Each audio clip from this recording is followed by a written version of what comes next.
So when it comes to auto pocket knives that are USA made, under $100, there's not a lot of options.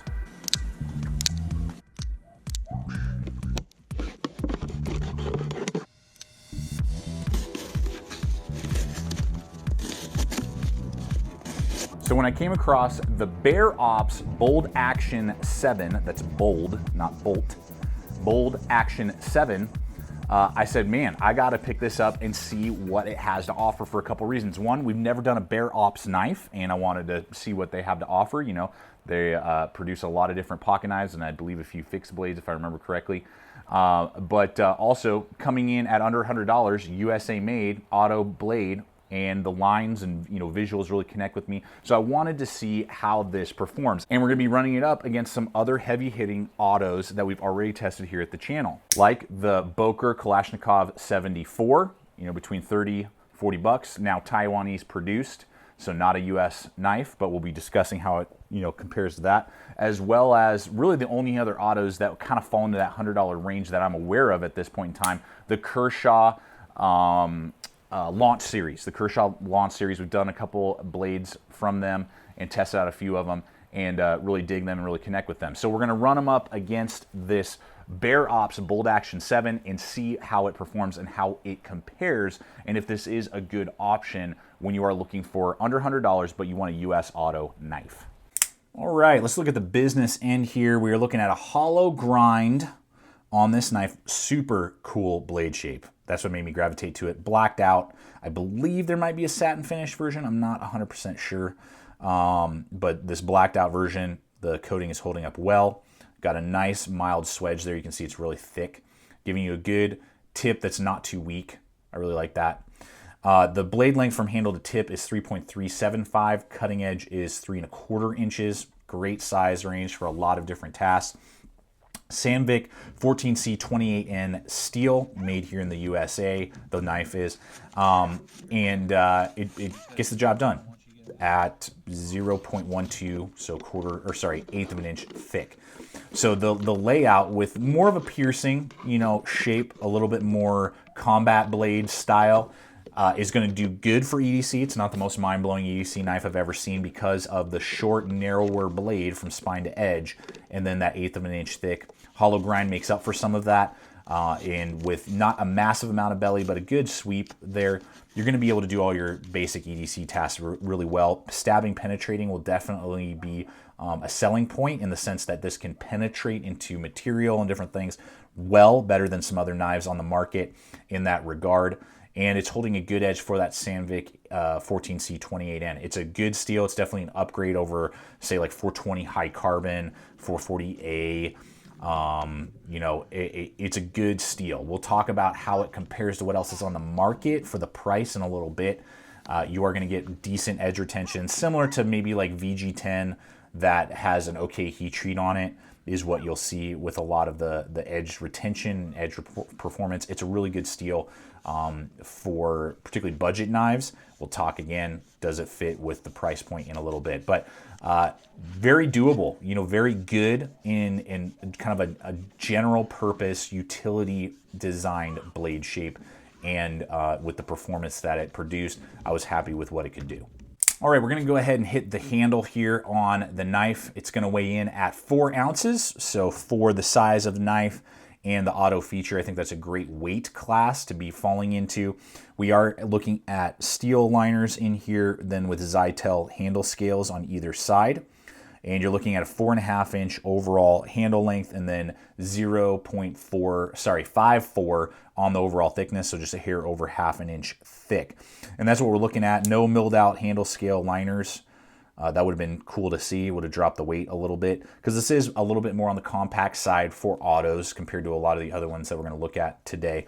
Now, I wear large size gloves, as you guys know, and you can see that the cut-in right here is really well done, so I'm really locked into place. We got some mild jimping right there, which I really like. So I'm really locked in. My hand fits perfectly inside the handle, just fitting inside this cutout right here. So and it is kind of abrupt. So, and I never noticed it. It wasn't rubbing up, even with the harder bearing down cutting tasks that we did. But if you have extra large size hands or more, your pinky is going to be riding right there on that hump. So I would say large or smaller size hands are going to fit fine. Bigger than that, and you're going to start running into some issues with the design. Now, I do have good traction kind of on the sides here. The other thing I want to note with the handle ergonomics in general is that they really didn't do any rounding of the transitions. It's pretty sharp. The metal extending from back here is sharp. You have these little transitions coming out, little jimping back here, and then it's flush up front.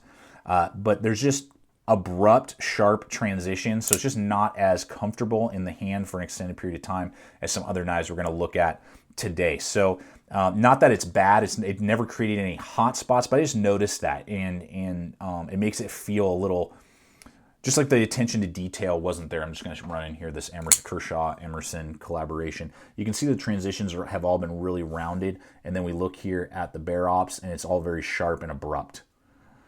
So not horrible, but would have liked to see that. Would have made the handle ergonomics a little bit better overall.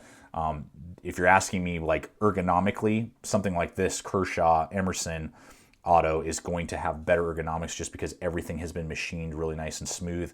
The bare ops is sharp and abrupt.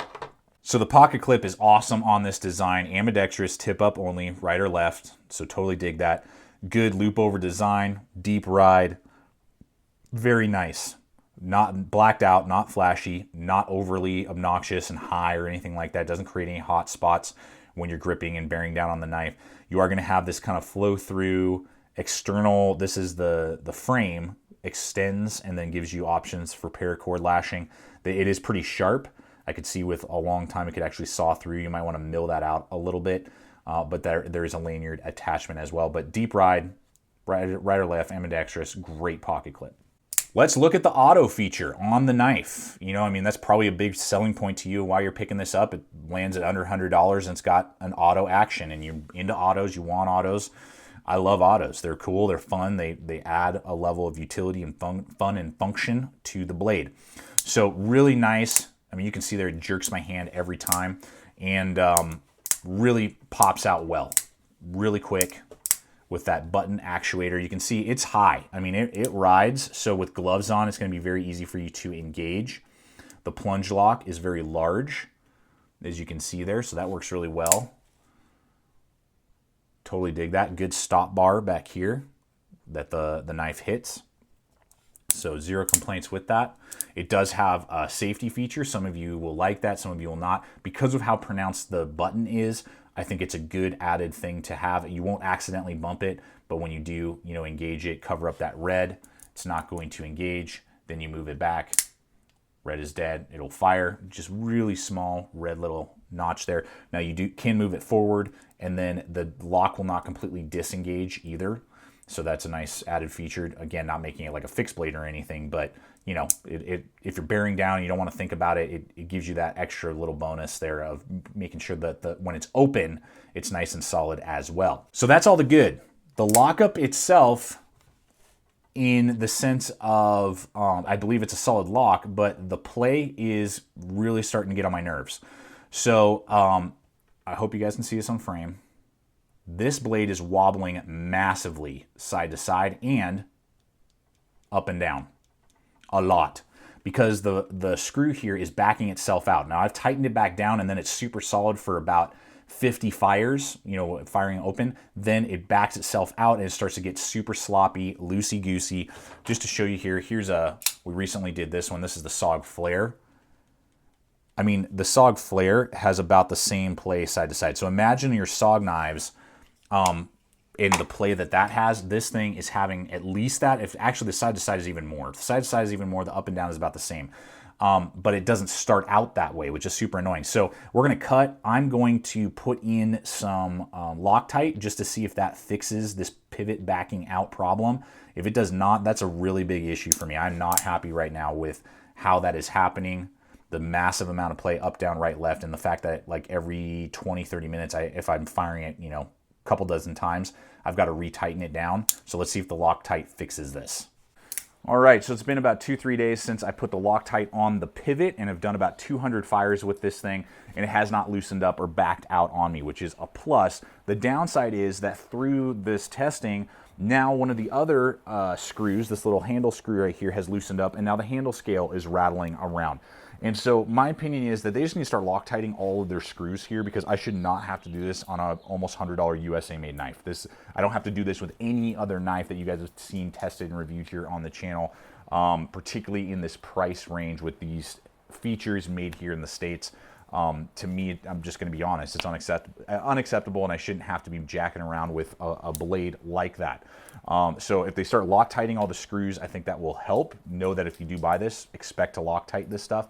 Now, where I put it to get it to fire properly and not back out and all those things, it definitely still has some side-to-side play and a little up and down, very similar to most SOG open assisted knives. So think in concept of, you know, blade play and all of that, very similar to a SOG knife. So if you're cool with that, awesome. I have several SOG knives and not an issue.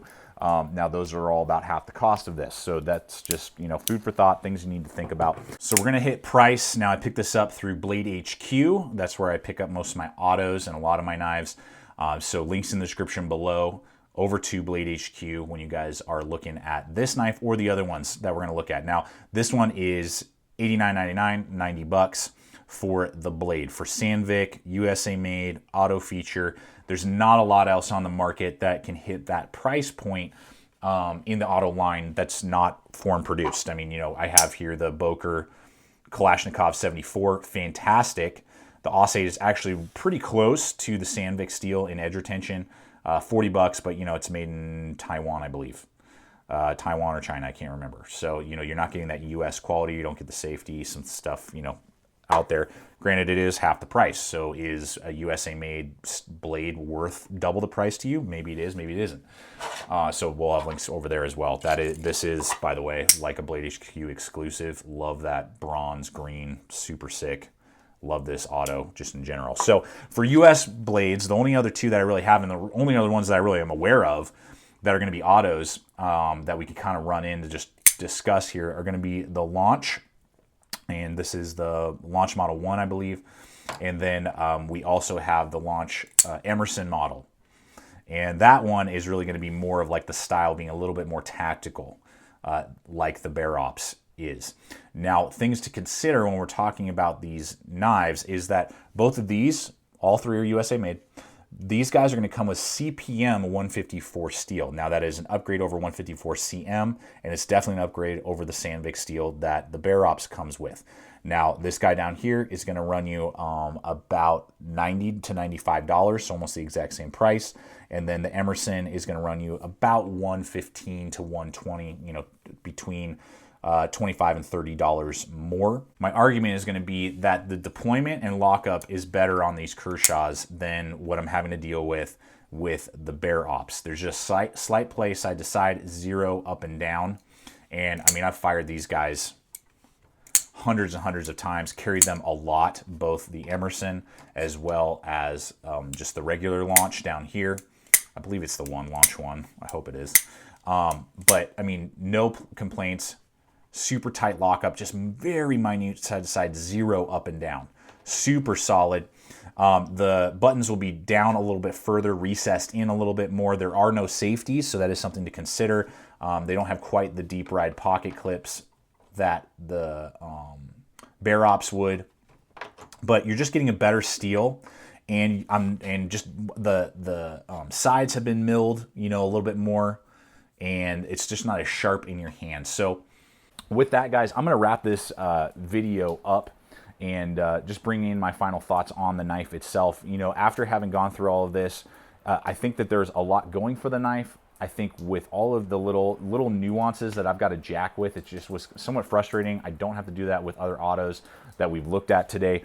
Again, particularly the AK-74 from Boker, you know, 30 to 40 bucks, and then the Launch series from Kershaw.